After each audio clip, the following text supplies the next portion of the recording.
ಓಂ ಶ್ರೀ ಗುರುಭ್ಯೋ ನಮಃ ಹರಿ ಓಂ.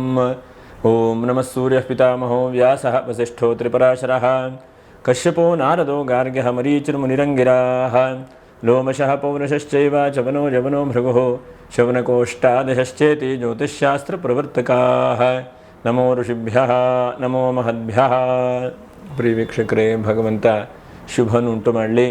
ಮಾರ್ಚ್ ತಿಂಗಳಲ್ಲಿ ಕರ್ಕಾಟಕ ರಾಶಿಯವರಿಗೆ ಹೇಗಿದೆ ಮಾಸಫಲ ಎಂಬುದನ್ನು ನಾವೆಲ್ಲ ತಿಳ್ಕೊಳ್ಳೋಣ. ವಿಶೇಷವಾಗಿ ಗ್ರಹಸ್ಥಿತಿ 12ನೇ ರಾಶಿಯಲ್ಲಿ ಕುಜ, ಹಾಗೆ 4ನೇ ರಾಶಿ 3ನೇ ರಾಶಿಯಲ್ಲಿ ಕೇತು, ಹಾಗೆ ನಿಮ್ಮ ರಾಶಿಯಿಂದ 8ನೇ ರಾಶಿಯಲ್ಲಿ ಶನಿ ಪರಿವರ್ತನೆ ಹೊಂದುವಂತಹ ಪ್ರಯತ್ನದಲ್ಲಿದ್ದಾನೆ, ಅಷ್ಟಮ ಶನಿ. ಇನ್ನು ನವಮ ಸ್ಥಾನದಲ್ಲಿ ರವಿ ಬುಧ ಶುಕ್ರರು ಕೂಡ ನವಮ ಸ್ಥಾನದಲ್ಲಿದ್ದಾರೆ. ಹಾಗೆ ಏಕಾದಶದಲ್ಲಿ ಗುರು. ಹೀಗೆಲ್ಲ ನಿಮ್ಮ ಒಂದು ಪರಿಸ್ಥಿತಿ ಇದೆ. ಹಾಗಾಗಿ ಗುರುವಿನ ಒಂದು ಪರಿಪೂರ್ಣವಾದಂಥ ಅನುಗ್ರಹ ನಿಮ್ಮನ್ನು ನಡೆಸ್ಕೊಂಡು ಹೋಗ್ತಾ ಇದೆ. ಇದು ನಾವು ಹೇಳುವಂಥದ್ದೊಂದು ಗೋಚಾರ ಫಲ ಅಂಥೇಳಿ. ನಿಮ್ಮ ಜಾತಕದ ಮೇಲೆ, ದಶಾಭುಕ್ತಿಗಳ ಮೇಲೆ ಸ್ವಲ್ಪ ಫಲಗಳು ವ್ಯತ್ಯಾಸಗಳು ಕೂಡ ಬರಬಹುದು. ಇದು ನಾವು ಸಾಮಾನ್ಯವಾಗಿ ಈ ಒಂದು ಗ್ರಹಸ್ಥಿತಿಗಳ ಮೂಲಕವಾಗಿ ಹೇಗಿದೆ ಎಂಬುದನ್ನು ತಿಳ್ಕೊಂಡು ಹೇಳುವಂಥ ಪ್ರಯತ್ನ. ಇದರಿಂದಲೇ ಸಂಪೂರ್ಣವಾದಂಥ ತೀರ್ಮಾನ ಅಂಥೇಳಿ ಬೇಡ. ನಿಮಗೆ ಆ ಭಗವಂತನು ಹೇಗೆ ಪ್ರೇರಣೆ ಮಾಡ್ತಾನೋ ಹಾಗೆ ಪ್ರಯತ್ನಗಳನ್ನು ಮಾಡ್ತಾ ಇರಿ.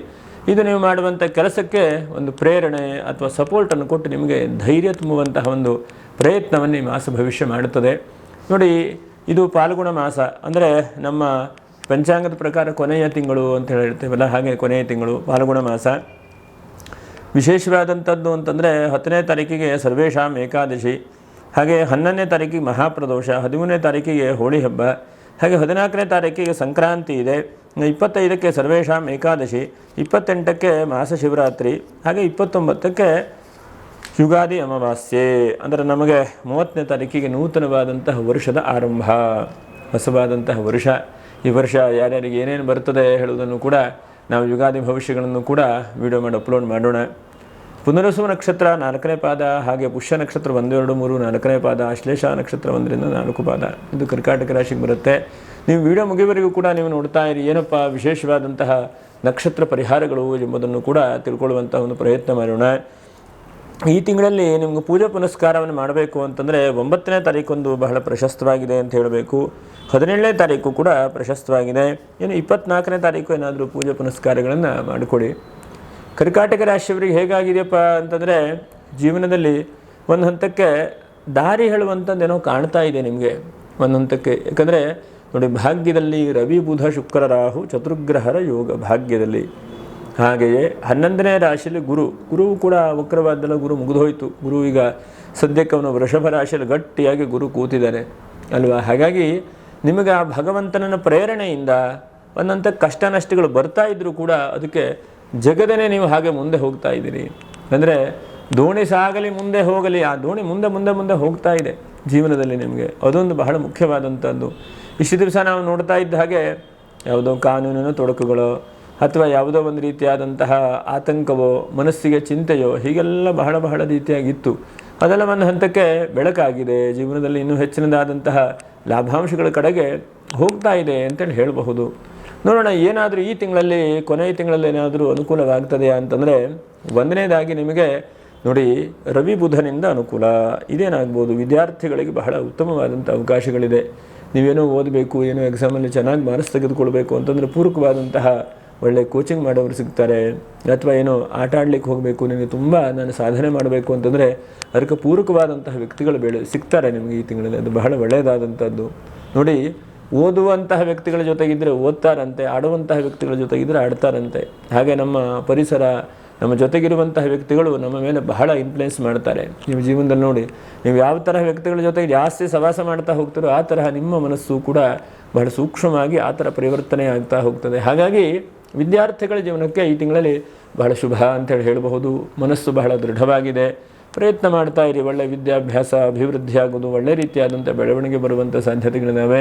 ಅದು ಬಹಳ ಉತ್ತಮವಾದಂಥದ್ದು. ಇನ್ನು ರವಿಯಿಂದ ಚಿಂತನೆ ಮಾಡಲಿಕ್ಕೆ ಹೋದರೆ, ಯಾವುದೋ ಒಂದು ಬ್ಯಾಂಕ್ ಸಾಲ ಸೌಲಭ್ಯಕ್ಕೆ ಪ್ರಯತ್ನ ಮಾಡ್ತಾ ಇದ್ದಂಥ ವ್ಯಕ್ತಿಗಳಿಗೆ ಅನುಕೂಲ ಆಗುವಂಥ ಸಾಧ್ಯತೆಗಳಾಗುತ್ತೆ.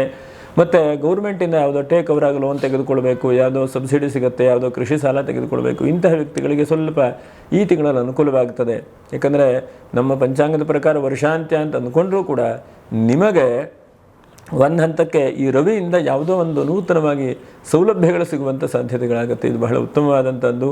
ಮತ್ತು ಯಾವುದೋ ಮೇಲಧಿಕಾರಿ ಬಹಳ ಕಿರಿಕಿರಿ ಕೊಡ್ತಾ ಇದ್ದಾನೆ, ಏನು ಮಾಡಬೇಕಪ್ಪ, ಕೆಲಸ ಚೇಂಜ್ ಮಾಡಬೇಕೋ ಬಿಡಬೇಕೋ ಅಂತ ಯೋಚನೆ ಮಾಡ್ತಾ ಇದ್ದರೆ ಆ ಕೆಲಸ ಸ್ವಲ್ಪ ಒಳ್ಳೆಯ ರೀತಿಯಲ್ಲಿ ಅನುಕೂಲ ಆಗುವಂಥದ್ದು. ಸ್ವಲ್ಪ ಏಪ್ರಿಲ್ ಮೇ ಆನಂತರದಲ್ಲಿ ಇನ್ನೊಂದು ಒಳ್ಳೆಯ ಕೆಲಸ ರೀತಿಯಾಗಿ ನಾನು ಬರುತ್ತದೆ ಹೇಳುವಂತಹ ಮನಸ್ಸಿಗೂ ಕೂಡ ಧೈರ್ಯ ಬರುವಂಥ ಸಾಧ್ಯತೆಗಳಾಗುತ್ತೆ. ಹಾಗಾಗಿ ಉದ್ಯೋಗ ಕಳ್ಕೊಂಡವರಿಗೂ ಕೂಡ ಸ್ವಲ್ಪ ಅನುಕೂಲ.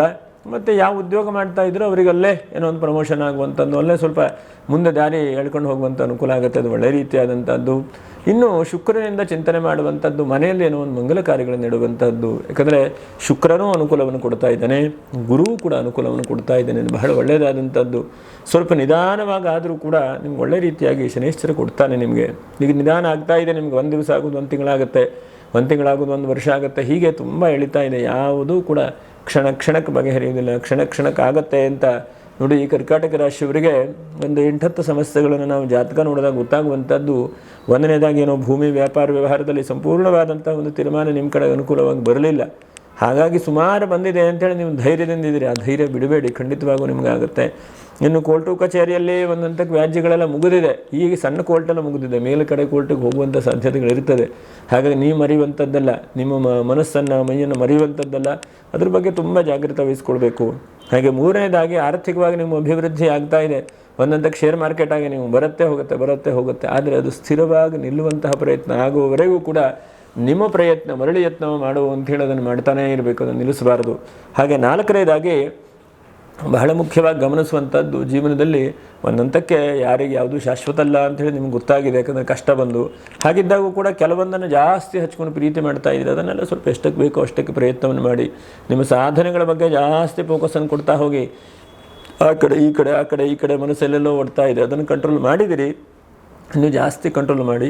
ಅನಂತರದಲ್ಲಿ ಸ್ವಲ್ಪ ಸಾಧು ಸಜ್ಜನರ ಅನುಗ್ರಹ ಪಡಿಕೊಳ್ಳುವಂತಹ ಒಂದು ಪ್ರಯತ್ನವನ್ನು ಮಾಡಿ. ಹೇಗೆ ಅಂತಂದರೆ ಮಹಾತ್ಮರ ಅನುಗ್ರಹ, ಮಹಾತ್ಮರ ಆಶೀರ್ವಾದ ಹೇಳುವಂಥದ್ದು ಬಹಳ ಮುಖ್ಯವಾದಂಥದ್ದು. ನಮಗೇನೋ ಒಂದು ದೊಡ್ಡದಾದಂಥ ಆಘಾತಗಳು ಸಮಸ್ಯೆಗಳು ಬರಬೇಕಾದಂಥದ್ದು ಅವರ ಫಲಮಂತ್ರಾಕ್ಷತೆಯೋ ಅಥವಾ ಅವರ ಆಶೀರ್ವಾದದ ಮೂಲಕವಾಗಿ ನಮಗೆ ಒಳಗೆ ಅದೆಲ್ಲ ಸರಿಯಾಗಿ ಹೋಗಿಬಿಡುತ್ತದೆ. ಇದು ಬಹಳ ಮುಖ್ಯವಾದಂಥದ್ದು. ಹಾಗಾಗಿ ನೀವೇನು ಗಮನಿಸಬೇಕಪ್ಪ ಅಂತಂದರೆ ಬಹಳ ಮುಖ್ಯವಾಗಿ ಯೋಚನೆ ಮಾಡುವಂಥದ್ದು, ಭಗವಂತ ಎಲ್ಲವನ್ನು ಕೂಡ ನೀಡಿದ್ದಾನೆ, ಎಲ್ಲವನ್ನು ಕೂಡ ಭಗವಂತ ಕೊಟ್ಟಿದ್ದಾನೆ. ಅದನ್ನು ಒಳ್ಳೆ ರೀತಿಯಾಗಿ ಯೋಚನೆ ಮಾಡ್ತಾ ಮಹಾತ್ಮರ ಅನುಗ್ರಹ ಆಶೀರ್ವಾದ ಇಷ್ಟಿವತ್ತು ಭಗವಂತ ಕೊಟ್ಟಿದ್ದಾನೆ ಹೇಳುವಂತಹ ಒಂದು ಸ್ಮರಣೆಯಿಂದ ಮುನ್ನುಗ್ಗುತ್ತಾ ಹೋಗಬೇಕು. ಯಾಕಂದರೆ ಒಂದು ಹಂತಕ್ಕೆ ನೋಡಿ, ಒಳ್ಳೆ ನೀರು ಹರಿತಾ ಇದೆ, ಆ ಕಡೆ ಈ ಕಡೆ ಮಣ್ಣಾದಂಥ ನೀರು ಬರ್ತಾ ಇದೆ. ಒಳ್ಳೆ ನೀರು ಹೇಳುವಂಥದ್ದು ಫೋಕಸನ್ನು ಕೊಡುವಂಥ ನಿಮ್ಮ ಜೀವನ. ನದಿ ಸಮುದ್ರ ಹರಿತಾ ಇದೆ ಅಂತ ಇಟ್ಕೊಳ್ಳಿ, ನದಿ ಹರಿತಾ ಹೋಗ್ತಾ ಇದ್ದರೆ ಆ ಕಡೆ ಈ ಕಡೆ ಮಣ್ಣು ನೀರು ಬರುತ್ತೆ. ಆ ಮಣ್ಣು ನೀರು ಬಂದದ್ದು ಒಳಗಡೆ ತೆಗೆದುಕೊಳ್ಳಿಕ್ಕೆ ಬಿಡಬಾರ್ದು ನೀವು. ಯಾಕಂದರೆ ಮನುಷ್ಯನಿಗೆ ಸಮಸ್ಯೆಗಳು ಬರ್ತಾ ಇದೆ ನಿಮಗೂ ಕೂಡ, ಆದರೆ ಅದು ಒಳಗಡೆ ಬಂದು ನಿಮ್ಮ ಜೀವನ ಮನಸ್ವರ ಕಲುಷಿತ ಆಗದೇ ಇದ್ದ ಹಾಗೆ ನೀವು ನಡ್ಕೊಂಡು ಹೋಗುವಂಥದ್ದು ಈ ತಿಂಗಳಲ್ಲಿ ಬಹಳ ಉತ್ತಮವಾದಂಥದ್ದು. ನಿಮ್ಮ ಅಕ್ಕಪಕ್ಕದಲ್ಲೇ ಸಮಸ್ಯೆ ಇದೆ, ಜೊತೆಗಿದ್ದವರೇ ಸಮಸ್ಯೆ ಮಾಡ್ತಾ ಇದ್ದಾರೆ ನಿಮಗೆ ಅಲ್ವಾ? ಯೋಚನೆ ಮಾಡಿ ನೀವು. ಬಹಳ ಮುಖ್ಯವಾಗಿ ಕರ್ಕಾಟಕ ರಾಶಿಯವರಿಗೆ ನೋಡ್ತಾ ಇದ್ದಾಗೆ ಜೊತೆಗಿರ್ತಾರೆ, ಇವತ್ತು ಚೆನ್ನಾಗಿರ್ತಾರೆ, ನಾಳೆಗೆ ನಿಮಗೇ ಒಂದಷ್ಟು ಹಿಂದ್ಗಡೆಗೆ ಚೂರಿ ಹಾಕುವಂಥ ಒಂದು ಪ್ರಯತ್ನ ಮಾಡ್ತಾರೆ. ಹಾಗಾಗಿ ಅದಕ್ಕೆ ದುಃಖಪಟ್ಟ ಪ್ರಯತ್ನ ಇಲ್ಲ. ನಾವು ಹುಷಾರಿಕೆಯಿಂದಿರಬೇಕು, ನಾವು ಜಾಗೃತಿಯಾಗಿರುವಂಥ ಪ್ರಯತ್ನವನ್ನು ಮಾಡಬೇಕು. ಇನ್ನು 12ನೇ ರಾಶಿಯ ಕುಜ ಸ್ವಲ್ಪ ಭೂಮಿಯ ವಿಷಯದಲ್ಲಿ ಸ್ವಲ್ಪ ಜಾಗೃತಿ ವಹಿಸ್ಕೊಳ್ಬೇಕು. ಕೆಲವೊಂದಷ್ಟು ನಷ್ಟ, ಕೆಲವೊಂದಷ್ಟು ಸಮಸ್ಯೆ, ಕೆಲವೊಂದಷ್ಟು ಚಿಂತೆ ಆಗ್ತಾ ಇದೆ ನಿಮಗೆ. ಹಾಗಾಗಿ ಸ್ವಲ್ಪ ನೋಡ್ಕೊಂಡು ತೆಗೆದುಕೊಳ್ಬೇಕು. ಯಾಕಂದರೆ ಪ್ರತ್ಯಕ್ಷ ಕಂಡರೂ ಕೂಡ ಪ್ರಮಾಣಿಸಿ ನೋಡು. ನೀವು ಎಷ್ಟಾಗುತ್ತೋ ಅಷ್ಟು ಒಳಗಡೆ ಹೋಗಿ ಅದನ್ನು ಇಳಿದು ಪೇಪರ್ನ ನೋಡಿ ನಿಮಗೆ ಮನಸ್ಸಿಗೆ ಸಮಾಧಾನ ಆಗಬೇಕು. ಸರಿಯಾದಂಥ ವ್ಯವಸ್ಥೆ ಇದೆ, ಆಗತ್ತೆ ಅಂತ ಹೇಳಿ ನಿಮಗೆ ಅನಿಸ್ಬೇಕು. ಸುಮ್ಮನೆ ಏನೋ ಆಗೋಯ್ತು, ಸುಮ್ಮನೆ ಬಿಟ್ಟುಬಿಟ್ಟೆ ಅಂತೆಲ್ಲ ಹೇಳಿ ಅನಿಸಬಾರ್ದು. ನೀವು ಹಾಗೆ ಕರೆಕ್ಟಾಗಿ ಪರ್ಫೆಕ್ಟಾಗಿ ಮಾಡಿಕೊಳ್ಳುವಂತಹ ಒಂದು ಪ್ರಯತ್ನಗಳನ್ನು ಕೂಡ ನೀವು ಮಾಡಿಕೊಳ್ಳಿ. ಅನಂತರದಲ್ಲಿ ಒಂದು 7-8 ನೀವು ಈ ತಿಂಗಳಲ್ಲಿ ನೀವು ಬದಲಾವಣೆ ಆಗುವಂಥ ಸಾಧ್ಯತೆಗಳಿದ್ದಾವೆ. ಒಂದನೇದಾಗಿ ವಿವಾಹಾದಿ ಮಂಗಲ ಕಾರ್ಯಗಳನ್ನು ನಡೆಸುವಂತಹ ಒಂದು ಪ್ರಯತ್ನಗಳು. ಎರಡನೇದಾಗಿ ಯಾರಿಗೆ ಮಾತು ಕೊಟ್ಟಿದ್ದೀರೋ ಆ ಮಾತು ಸ್ವಲ್ಪ ಉಳಿತದೆ ಈ ತಿಂಗಳಲ್ಲಿ, ಒಳ್ಳೆ ರೀತಿಯಾಗಿ ಅದು ಪರಿಣಾಮ ಆಗ್ತದೆ. ಮತ್ತೊಂದಷ್ಟು ಹಿಂದೆ ನೀವು ಯಾರೋ ಒಬ್ಬರಿಗೆ ದುಡ್ಡು ಕೊಟ್ಟಿರುವಂಥದ್ದು, ಎಲ್ಲೋ ಒಂದು ಕಡೆಗೆ ಇನ್ವೆಸ್ಟ್ಮೆಂಟ್ ಮಾಡಿರುವಂಥದ್ದು ಅದು ನಿಮಗೆ ವಾಪಸ್ ಬರುವಂಥ ಸಾಧ್ಯತೆಗಳಿದೆ. ಎಷ್ಟೋ ಸಲ ನಾವು ಹಣಕಾಸಿನ ಬಗ್ಗೆ ಗಮನಿಸುವುದಿಲ್ಲ, ಏನಾಗುತ್ತೋ ಎಂತಾಗುತ್ತೋ ನಮಗೆ ಗೊತ್ತಿಲ್ಲ, ಒಟ್ಟು ಏನೋ ಒಂದು ಮಾಡ್ತಾ ಇರ್ತೇವೆ, ಹಾಗಲ್ಲ. ಆದರೆ ನಿಜವಾದಂಥ ಹಣಕಾಸಿನ ವ್ಯವಸ್ಥೆ ನಿಮಗೆ ಈ ತಿಂಗಳಲ್ಲಿ ನೋಡಿ, ಹಿಂದೆ ನೀವು ಇನ್ವೆಸ್ಟ್ಮೆಂಟ್ ಮಾಡಿರುವಂಥದ್ದು, ಹಿಂದೆ ನೀವು ಯಾರಿಗೂ ಕೊಟ್ಟಿರುವಂಥದ್ದು ಕೂಡ ವಾಪಸ್ ಬರ್ತದೆ. ಬಹಳ ಒಳ್ಳೆಯದಾದಂಥದ್ದು. ಕರ್ಕಾಟಕ ರಾಶಿಯವರಿಗೆ 4ನೇಗೆ ಯಾವುದೋ ಒಂದು ಚಮತ್ಕಾರಿಯಾದಂಥ ವ್ಯಕ್ತಿ ಪರಿಚಯ ಆಗ್ತಾನೆ ಈ ತಿಂಗಳಲ್ಲಿ ನಿಮಗೆ. ಎಲ್ಲೋ ಬಸ್ನಲ್ಲಿ ಹೋಗುವಾಗೋ ಅಥವಾ ಎಲ್ಲೋ ಒಂದು ಕಡೆ ಮಾರ್ಕೆಟಲ್ಲಿ ಸಿಕ್ಕೋ ಅಥವಾ ಒಂದು ಬಸ್ ಸ್ಟ್ಯಾಂಡಲ್ಲಿ ನೀವು ಬೇಜಾರಲ್ಲಿ ಕೂತ್ಕೊಂಡಿದ್ದಾಗೋ, ಗೊತ್ತಾಯ್ತಾ ಇಲ್ಲ? ಯಾಕಂದರೆ ಹಾಗೆ ಆ ಭಗವಂತನು ಎಲ್ಲವನ್ನು ಕೂಡ ಹಾಗೆ ಸೇರಿಸ್ತಾನೆ. ಋಣಾನುಬಂಧ ರೂಪೇಣ ಪಶುಪತ್ನಿ ಸುತಾಲಯ ಅಂತ ಹೇಳ್ತಾರಲ್ಲ, ಮನೆಯೂ ಒಂದು ಕಡೆ ಸೇರಿಸ್ತಾನೆ ಭಗವಂತ, ಹಾಗೆ ಮಕ್ಕಳನ್ನು ಕೂಡ ಎಲ್ಲೋ ಒಂದು ಕಡೆಯಿಂದ ಸೇರಿಸ್ತಾನೆ, ಅದೇ ಥರ ಹೆಂಡತಿಯನ್ನು ಕೂಡ ಎಲ್ಲೋ ಒಂದು ಕಡೆಯಿಂದ ಸೇರಿಸ್ತಾನೆ. ಯಾಲೋ ಹುಟ್ಟಿ ಎಲ್ಲೋ ಬೆಳೆದು ಹೇಗೋ ಮಾಡಿ ಸಂಸಾರ ಹೇಳುವಂಥದ್ದಾಗುತ್ತೆ. ಹಾಗಾಗಿ ಯಾವುದೋ ಒಂದು ನಿಮಗೆ ಅತೀಂದ್ರಿಯವಾದಂಥ ಶಕ್ತಿ ಉಳ್ಳಂತಹ, ಸ್ವಲ್ಪ ನಿಮ್ಗಿಂತ ಉತ್ತಮವಾದಂತಹ ಜ್ಞಾನ ಉಳ್ಳಂತಹ ವ್ಯಕ್ತಿಗಳು ಸಿಗ್ತಾರೆ. ಹಣವಂತರು ಅಂತೇಳಿ ಹೇಳುವುದಿಲ್ಲ, ಯಾಕಂದರೆ ಹಣವಂತರು ಅಂದರೆ ಹಣ ಖರ್ಚಾಗಿ ಹೋಗ್ತದೆ. ಜ್ಞಾನ ಹೇಳುವಂಥದ್ದು ಯಾವಾಗೂ ಕೂಡ ಖರ್ಚಾಗುವುದಿಲ್ಲ. ವ್ಯಯೇ ಕೃತೆ ವರ್ಧತ ಏವ ನಿತ್ಯಂ ಅಂತ ಜ್ಞಾನ ಹೇಳುವಂಥದ್ದು ಪ್ರತಿ ಕ್ಷಣವೂ ಕೂಡ ಅದನ್ನು ಜಾಸ್ತಿ ಆಗ್ತಾ ಇರ್ತದೆ. ಎಷ್ಟೆಷ್ಟು ನೀವು ಖರ್ಚು ಮಾಡ್ತೀರೋ ಅಷ್ಟು ಜ್ಞಾನ ಜಾಸ್ತಿ ಆಗ್ತಾ ಹೋಗುತ್ತೆ. ಯೋಚನೆ ಮಾಡಿ, ನೀವು ಯಾವತ್ತಾದರೂ ಕೂಡ ಬರೆದು ನಮಗೇನಾದ್ರು ಕಡಿಮೆ ಆಗ್ತದೆಯಾ? ಖಂಡಿತ ಇಲ್ಲ. ಮನಸ್ಸಿನಲ್ಲಿ ಮೊದಲಲ್ಲಿ ಹೆಚ್ಚಿನದಾದಂಥ ಜ್ಞಾನ ವೃದ್ಧಿ ಆಗುತ್ತೆ. ಹಾಗಾಗಿ ಅಂತಹ ಜ್ಞಾನವುಳ್ಳಂತಹ ಮಹಾತ್ಮರ ಅನುಗ್ರಹ ಆಗ್ತದೆ ಅಂತೇಳಿ ಹೇಳಬಹುದು. ಇನ್ನು ಏನಪ್ಪ ಜಾಗೃತ ವಹಿಸ್ಕೊಳ್ಬೇಕು ಈ ತಿಂಗಳಲ್ಲಿ ಅಂತಂದರೆ, ಒಂದನೇದಾದಂಥ ಜಾಗ್ರತೆ ನಿಮ್ಮ ಆರೋಗ್ಯದ ಬಗ್ಗೆ ಸ್ವಲ್ಪ ಜಾಗ್ರತೆ. ಇದು ಬಹಳ ಮುಖ್ಯವಾಗಿ. ಏನಾದರೂ ಸ್ವಲ್ಪ ಉಸಿರಾಟದಲ್ಲಿ ತೊಂದರೆ ಆಗುವಂಥದ್ದು ಅಥವಾ ಏನಾದರೂ ಮೂತ್ರ ವಿಸರ್ಜನೆಯಲ್ಲಿ ತೊಂದರೆ ಆಗುವಂಥ ಸಾಧ್ಯತೆಗಳಿಂದ ಸ್ವಲ್ಪ ಜಾಗ್ರತೆ. ಎರಡನೇದಾಗಿ ಗೃಹಿಣಿಯರು, ಕರ್ಕಾಟಕ ರಾಶಿಯವರ ಗೃಹಿಣಿಯವರು ಸ್ವಲ್ಪ ಒಂಚೂರು ಹುಷಾರಿಕೆ ವಹಿಸ್ಕೊಳ್ಳಿ.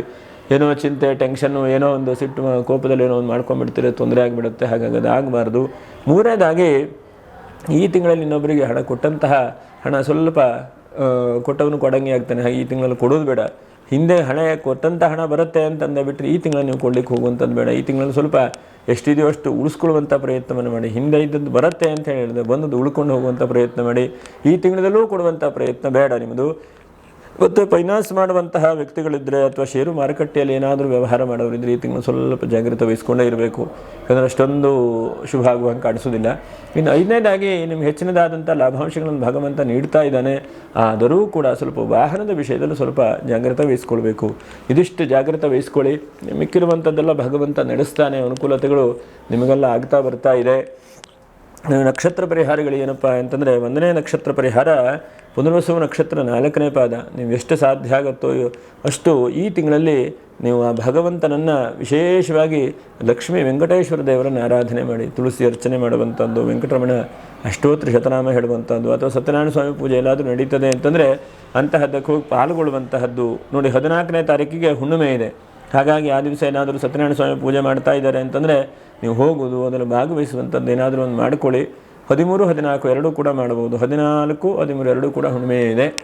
ಇನ್ನು ಪುಷ್ಯ ನಕ್ಷತ್ರದವರು ನೀವು ಎಷ್ಟು ಸಾಧ್ಯ ಆಗುತ್ತೆ ಅಷ್ಟು ನೋಡಿ ಗಣಪತಿಯನ್ನು ಪ್ರಾರ್ಥನೆ ಮಾಡಿ. ಗಣೇಶ ದೇವರಿಗೆ ಗಣಪತಿ ಅಷ್ಟೋತ್ತರ ಶತನಾಮ ಹೇಳುವಂಥದ್ದು, ಗಣಪತಿಗೆ ಗರಿಕೆ ಅರ್ಚನೆ ಮಾಡುವಂಥದ್ದು ಏನಾದರೂ ಒಂದು ಮಾಡುವಂಥ ಪ್ರಯತ್ನ ಮಾಡಿ. ಅಶ್ಲೇಷ ನಕ್ಷತ್ರ ಎಷ್ಟು ಸಾಧ್ಯ ಆಗುತ್ತೋ ದೇವಿಯನ್ನು ನೀವು ಪ್ರಾರ್ಥನೆ ಮಾಡಿ. ನಮ್ಮದೇ ಇನ್ನೊಂದು ದೇವತಾ ದರ್ಶನ ಹೇಳುವಂಥ ಯೂಟ್ಯೂಬ್ ಚಾನಲಲ್ಲಿ ದೇವಿಯ ಸ್ತೋತ್ರಗಳ ಬಗ್ಗೆ ಯೂಟ್ಯೂಬಲ್ಲಿ ಮಾಡಿ ಹಾಕ್ತಾ ಇದ್ದೇನೆ. ಒಂದೊಂದೇ ಸ್ತೋತ್ರವನ್ನು ಅದನ್ನು ಶ್ರವಣ ಮಾಡಿ. ದೇವಿ ಕವಚ ಸ್ತೋತ್ರ, ಅರ್ಗಲಾ ಸ್ತೋತ್ರ, ಕವಚ ಸ್ತೋತ್ರ, ಹಾಗೆ ಕೀಲಕ ಸ್ತೋತ್ರ ಅಂತೆಲ್ಲ ವಿಡಿಯೋ ಮಾಡಿ ಅಪ್ಲೋಡ್ ಮಾಡಿದ್ದೀನಿ. ಅದನ್ನೆಲ್ಲವೂ ಕೂಡ ನೀವು ಕೇಳ್ತಾ ಬನ್ನಿ. ಇದಿಷ್ಟು ಮಾಡಿ ಕರ್ಕಾಟಕ ರಾಶಿಯವರು ಇದೆಲ್ಲ ಭಗವಂತನ ಮೇಲೆ ಭಾರ ಹಾಕಿ ಭಗವಂತ ಅನುಗ್ರಹ ಮಾಡ್ತಾನೆ.